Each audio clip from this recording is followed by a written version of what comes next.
Welcome to State Bar of Michigan's On Balance podcast, where we talk about practice management and lawyer wellness for a thriving law practice, here on Legal Talk Network. Hello, and welcome to another edition of the State Bar of Michigan's On Balance podcast on Legal Talk Network. I'm Molly Rands. And I'm JoAnn Hathaway. We're very pleased to have Joan Bibelhausen, Executive Director of the Minnesota State Bar's Lawyers Concern for Lawyers program, and the Honorable David Shaheed, a semi-retired trial judge from Indianapolis, Indiana, join us today as our podcast guests. Both Joan and Judge Shaheed were recent co-authors of Stress and Resiliency in the U.S. Judiciary and are here today to talk about the National Judicial Stress and Resiliency Survey. Joan and Judge Shaheed, could you each share some information about yourselves with our listeners? Well, this is Joan Bibelhausen, and I'm very happy to be here. I'm the director of the Minnesota Lawyer Assistance Program, which is an independent organization. Some are part of their bar associations, some their courts, and some are independent. And we're one of the independents. And I've been here for about 15 years, and I've been involved in judicial stress research in Minnesota for much of that time. And I've also served on the ABA Commission on Lawyer Assistance Programs and several of its committees. My name is David Shaheed. I've been a judicial officer since 1995. And am currently serving as a senior judge, part-time judge in Indiana. I've been involved in attorney wellness for a number of years, beginning with the Judges and Lawyers Assistance Program in Indiana, and then also on the Commission of Lawyers Assistance Programs, COLAP, for the American Bar Association. All right. Thank you both so much for being here. Joan, this first question is for you. What's the background on the National Judicial Stress and Resiliency Survey? Perhaps can you talk a little bit about why and how it was conducted? Absolutely. There have been two other surveys that were published prior to this one. One was a study of lawyer impairment, which is a collaboration of the ABA Commission on Lawyer Assistance Programs and the Hazelden Betty Ford Foundation. Then there was a study of law students that was a comparison with graduate students across the country. And both of these found significant levels of impairment. Then the Task Force on Lawyer Wellbeing was created, which included representatives of the ABA COLAP, as well as some other organizations. And they did not wish to just have this research sit on a shelf. And so they decided to create a report on the path to lawyer well-being. And one of the recommendations in that, and these discussions had been taking place for quite some time, was that there should be a survey of judges. And in fact, there had been some individual state surveys, but never a national one. And so a group was pulled together at one of the COLAP meetings, and I was part of that. I've been on the commission as well. And people volunteered to step forward and be involved in this and conduct research and so on. Prior to that, I'd been working with a professor at the University of St. Scholastica in Duluth, Minnesota, who was very interested in this topic, and I'd been developing a survey with him for Minnesota judges. So that survey became the basis of the national survey, and it was distributed. It was voluntary, so it was something that people could choose to do or not. It was distributed through lawyer assistance programs, which sent it to their chief judges, as well as through the National Judicial College. And we had over 1,000 judges across the country who participated. We did go through a process which is required for any kind of research, which is that it's reviewed by a board to make sure that the questions are not going to be traumatizing, that they're going to be appropriate, et cetera. So we met all of those standards in preparing the survey. Judge Shaheed, what did the survey show about judicial stress? And as a judge yourself, was there anything that surprised you? Yes, one of the things that we hear about whenever judges get together at conferences and so forth are the frustrations of judges. And some of those frustrations came out in the study itself. A couple of the complaints of judges in the survey were the heavy docket, a heavy caseload, having to work with unrepresented litigants as well as unprepared attorneys, and then also the stress associated with family law issues and isolation. One of the important aspects of the survey especially over the last year with COVID and dealing with a global pandemic, is the increase in self-represented litigants and contentious family law issues. Those were issues that were identified pre-pandemic, so I'm sure that we've probably seen an uptick in some of those frustrations with judges. One of the more alarming parts of the survey, keep in mind that, as Joan mentioned, there were over 1,000 judges that participated in the survey. One of the effects of stress, even though it was the last one mentioned at 2.2%, was thoughts of self-harm or inflicting self-harm.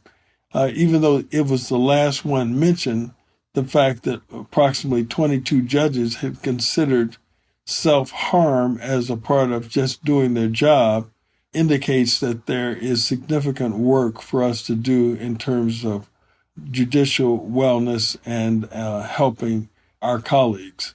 So this is something that I believe is an important outcome from the survey because it gave the judges an opportunity to point out that some of the frustrations of the job are causing thoughts of self-harm to themselves. Wow, that self-harm piece is certainly alarming. Joan, what did the survey show regarding substance use and other issues? And how does this compare to lawyers? And how does it compare to the general population? Thank you for that question. We were really curious what we were going to find on this survey. And what we used was a test called the Audit, which is Alcohol Use Disorders Identification Test developed by the World Health Organization. It has 10 questions. They have to do with frequency, amount, and also self-impressions about one's use. Overall, the general population, it varies from year to year, but you're going to see between 6 and 8% of the population is seen as using alcohol at a level that would be considered problematic and possibly indicating dependency or being diagnosed with a substance use disorder. So the shorthand for that is using more alcohol than the doctors think we should. The general recommendation is no more than 14 a week or 2 a day for men, and no more than 7 a week and 1 a day for women. And more recently, that research has been updated to suggest that men and women both should not consume more than 1 drink a day or 7 a week for optimal health. And so alcohol use in excess of that, we use the higher number, is seen as possibly problematic. For lawyers, the percentage of lawyers who drink at a level that indicate that it might be a problem is 20.6%, so 1 in 5. And the percentage of lawyers who are under 30 and in their first 8 years of practice who meet that same criteria is around a third. So you can see that there's a concern in the lawyer population. For judges, what the number was 9.5%. So approximately 1.5 times that of lawyers, but lower than lawyers. And we thought about that. We thought about what those reasons might be. Some of the suggestions we made in the study, in the article, were that sometimes those who are in their earlier years of practice, who have the higher rates, they either deal with it and attend to it, perhaps enter recovery or change their use, or the profession is one that does not fit them, and so they might leave. At the point where somebody is at a place in their career where becoming a judge, of course, is prestigious, it's a career capstone. Most people retire as judges, although some do return to other things. But generally, you're going to kind of have made some decisions about how you're going to manage your stress and things like that. Alcohol is one of the ways that we use to manage our stress. So it's reasonable that the rate would be lower. And it's quite concerning, actually, that it's as high as it is. And so those were the results that we found. We're looking at 9.5% as being at any kind of risk. And then smaller subsets of that were at a significantly higher rate of risk, where if there were an assessment based on what the person said, it might be suggested that they needed to be abstinent. Thank you for that, Joan. Judge Shaheed, this question's for you. What do you believe is helpful to manage stress? And more importantly, why is there a difference between what people believe is helpful and what they actually do? Yes. Well, the survey showed that there were some very simple measures that judges are using in terms of resiliency and coping with stress. And they're very simple. One of the highest was just walking and just casual exercise. About 82% mentioned that as a way that they coped with stress. And then 88.7% recognize good nutrition as a practice used to cope with stress. So just those simple measures were reported by judges as ways of coping or trying to cope with stress. One of the disconnects that we saw was the disconnect between isolation as one of the issues that concerns judges. About 50% of the judges mentioned isolation of judicial work as a source of stress. But then when they were asked about sources that they use for resiliency and coping with stress, only 36% mentioned asking for peer support. So what judges say is an issue doesn't seem to connect with what they're looking for in terms of trying to address that particular problem. But one of the recommendations, and we'll get to this, that we've been able to identify that is a great source of relieving stress are judicial roundtables.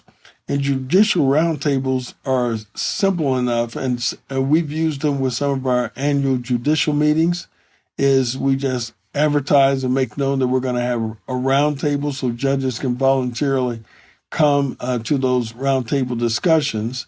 And it's not about the law per se or making judicial decisions, but it's just about what it is like what it's like to be a judge. For example, we start out with those things that we like about being a judge and those things that we dislike, just to get a conversation started. And we found that the judicial roundtables are greatly, greatly appreciated by judges whenever those sessions are offered. And in some situations, when meetings are going to be held of judges, for example, juvenile court judges, they ask that JLAP, the Judges and Lawyers Assistance Program, actually put on a roundtable session so that the judges have an opportunity just to chat and talk about what it's like being a judge and to kind of share their experience and learn from each other as to the best ways to cope with the stress of doing the judicial work. I can see how judicial roundtables could be hugely beneficial. There's so much research that shows, offering support to one another and how beneficial that is. This next question, I'd like both of you to answer if possible. I'm wondering if you can comment, and Joan, perhaps we can start with you, on what specific recommendations to stakeholders can come out of this survey. I think that the recommendations came from what we found, which the disconnect that you heard about, where people valued certain ways to reduce their stress, but yet they weren't actually engaging in them. And so from the big picture perspective, we can say these are the reasons that some of these recommendations are here.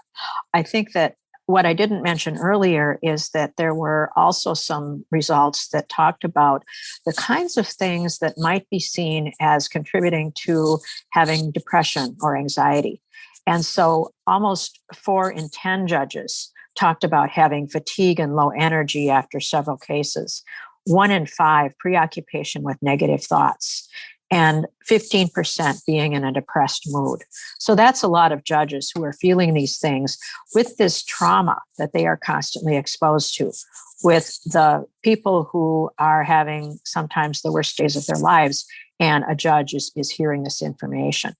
And so in order to support the judicial officers who are trying to have this system work as it should and listen to people patiently and provide the kind of environment that is appropriate, it's, I think, up to everybody that's involved with this system to provide that foundation for the judges to be able to do their best work. So there were recommendations for different groups. One was, who are the court leaders? All right, so this would be your chief judges, et cetera. But then also the regulators, making sure that those who are doing the discipline work understand that stress. and can take that into account. The people who are doing judicial education, it's just not about the new rules of evidence. The membership organizations themselves, the lawyer and judges assistance programs, and then judges individually. So that's kind of an overview. And I'm wondering, Judge Shaheed, if you want to address specific recommendations that resonate with you as a judge, then I can pick up on some things that, in addition to the roundtables, that we've seen in the study. Yes, thank you, Joan. One of the areas where it seems that a lot of progress can be made, especially since most judges, most judicial districts and courts are organized with a presiding judge and administration by those judges, is for those presiding judges or chief judges to share the results of this survey and discuss some of the results of the survey. We were very pleased that we were able to get over 1,000 judges to participate in the survey, and this is the first time that this has been done. So I think it's important to share those results with the fellow judges and also to have discussions about them, and also to include some aspect of well-being discussions when you have those meetings of judges. Typically at the end, so it's optional for those who want to stay, they can, because some judges will not want to be engaged. But I think it's important to offer that so that there can be discussions about wellness. So much of our life is spent around content, legal content, but just the wellness of lawyers is important. And the final point I would mention, in particular, as it relates to new judges, most court systems in most states have some training for new judges, but once that training is over, the job is very isolating. In some states, and the Commission on Lawyers Assistance Programs has been very helpful in trying to match judges, especially new judges, with mentors, and they don't have to be in the same court system that they're in, but it's important to have somebody to talk with about some of the stresses and some of the aspects of being a judge. But I think those are some options and recommendations that stuck out to me. I would note that we thought it was critically important that the example has to be set from the top, that part of leadership is to say, it's important to take care of yourself. It's important to pay attention to colleagues. It's important to be aware of things that might make an impact on you being able to do the job that you want to do. And if those people at the highest levels are saying, this is the right thing to do, this is okay, I support this, that's going to be one of the things that makes it okay for the rest of the judges within the system to do so. And so it's by example, it's by supporting programs, it's by putting together a task force or other committee that was originally recommended by the Wellbeing Report. It also involves leave policies and providing opportunities for people to take the time they need to get the help they need if they do need to step away. One of the proposals that is fairly specific that I know is being implemented in some places is that I know retired judges are often used, or senior judges, to cover cases when somebody needs to be away. It might be a vacation, it might be any number of reasons. And that instead of just using them when the judge is away, when that judge comes back, they're going to have some catch-up time. So building in some senior judge support so that someone has chambers time so that they can catch up. Because otherwise, what is the point of taking that vacation? And the top sources of stress, the heavy docket of cases, have there been good caseload studies? So from the top, that was an important recommendation. Well, I think one of the next things that we wanted to address was, and this is for both of you, and Judge Shaheed, let's start with you. If you could comment on what's next and if there are any ensuing initiatives in the works. Well, one of the concerns, because just about the time we were launching and looking at the publication of the survey results, COVID and the pandemic set in. And so the life for lawyers and judges, law students, radically changed almost overnight. So one of the kind of next steps that we're thinking about is perhaps a follow-up to see if the adjustments that have been made over the last year in particular have changed or altered any of these results. I know that with respect to self-represented litigants, that has been an issue in Indiana and probably in other places. And then I would just mention this just as a comment. When you think about the courtroom as a setting, there are so many subtle impacts on the public as to the role of the judge in that process. But as we have gone to Zoom court sessions, remote sessions in many parts of the country, the informality is set in, and so the judge has a difficult time sometimes maintaining the order that is typically maintained when you're in a large room with an elevated judge and sometimes deputies around to enforce the role of the judge in making decisions. So I think that this is a good opportunity for us to kind of assess where we are now with some of these issues that we dealt with in terms of stress for judges and resiliency, and then what has changed and what the future holds with respect to judicial work. I would add to that the legal profession is on the front lines of all of the things that are most stressful in our society. That's the way it's always been, but right now there's a lot going on. There's certainly the pandemic. There's social unrest, including what happened in January 6th in Washington, D.C., and what happened less than 5 miles from where I am when George Floyd died. And in addition, we have the economic downturn. So all of those things are showing up in the legal system. And so lawyers are experiencing more stress and judges are exposed to more stress and more trauma. And so I think going forward, we're not only looking at ratcheting up the support that is available and talking about the importance of support, but also looking at subgroups. When we look at the demographics, we did not separate out answers based on race because of the size of the sample. But would there be some value in making a specific effort to survey BIPOC judges? We might want to look at doing more work on gender and looking at the impact of some of the things that have been implemented and have they made changes so that we would have evidence to say, this is working, this is a model you can use. And I think the judicial roundtables are an excellent example of that. There are groups meeting and talking and looking at what else we can do, and lots of ideas are being discussed. Such valuable information, and we thank you both so much. Well, it looks like we've come to the end of our show. We'd like to thank our guests today, Joan Bibelhausen and Judge David Shaheed, for a wonderful program. Yes, excellent information shared today. If our guests would like to follow up with either of you, what's the best way to reach you? I have an easy email, which is the word help, HELP, at mnlcl.org, which is short for Minnesota, MN, and then LCL, Lawyers Concerned for Lawyers, mnlcl.org. My email is probably the best way to make contact, and that is Judge, JUDGEDA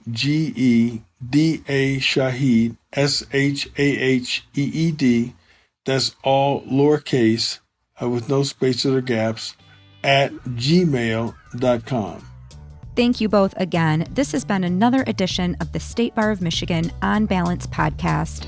I'm JoAnn Hathaway. And I'm Molly Rands. Until next time, thank you for listening. Thank you for listening to the State Bar of Michigan On Balance podcast, brought to you by the State Bar of Michigan and produced by the broadcast professionals at Legal Talk Network.